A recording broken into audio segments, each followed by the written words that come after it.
भैया हमारे देश की सरकार किस तरीके से हैंडल करती है हंगर स्ट्राइक जैसे आंदोलन को। तो 2008 में जीडी अग्रवाल नाम के एक प्रोफेसर हुआ करते थे जो आईआईटी कानपुर के थे। तो आईआईटी कानपुर में उन्होंने एक रिसर्च करी थी, एक रिसर्च पेपर्स तैयार करे थे गंगा रिवर के ऊपर। उनका ये कहना था कि गंगा रिवर के एक कैरेक्टरिस्टिक है कि वो उसमें कोई भी अगर बैक्टीरिया फैल जाता है तो उसे अपने आप ही खत्म कर देती है समय के साथ, अगर गंगा रिवर का फ्लो नॉर्मल रहा हो। और उनका ये भी कहना था कि रिवर के ऊपर कोई भी डैम या फिर हाइड्रो पावर प्रोजेक्ट नहीं बनना चाहिए, इससे उसका फ्लो रुक जाएगा। ठीक, जब 2008 में मनमोहन सिंह की सरकार में एक प्रोजेक्ट सामने आया तब वो हंगर स्ट्राइक पे बैठ गए 2008 में। वो हंगर स्ट्राइक चली थी काफी लंबे टाइम तक। फरवरी में जाके ये हंगर स्ट्राइक खत्म हुई और सरकार ने उनकी बात सुनी और कुछ समय के बाद ही मनमोहन सिंह ने गंगा रिवर को एज अ नेशनल रिवर घोषित कर दिया। ठीक, लेकिन फिर भी कोई एक डिटेल डिस्क्रिप्शन नहीं दिया कि हाँ गंगा रिवर के ऊपर कोई भी डैम या फिर हाइड्रो पावर प्रोजेक्ट नहीं बनेगा। फिर अगले साल ही 2009 में एक नया प्रोजेक्ट सामने आया जिसका नाम था Lohri Nagpal hydro power project. इस प्रोजेक्ट के सामने आते ही वो दोबारा से हंगर स्ट्राइक पे बैठ गए 2009 में जून में।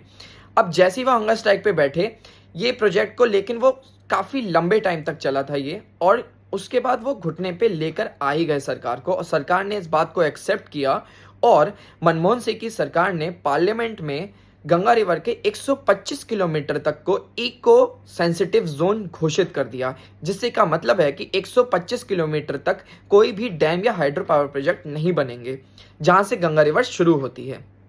ठीक, उसके बाद जब 2014 में नरेंद्र मोदी जी की सरकार आई, तो जब नरेंद्र मोदी अपने आप को गंगा पुत्र बोलते थे तो जीडी अग्रवाल सर के दिमाग में भी एक बहुत ही मोटिवेशन था, एक आशा थी कि वो भी हमारे देश की गंगा रिवर के लिए बहुत कुछ करेंगे।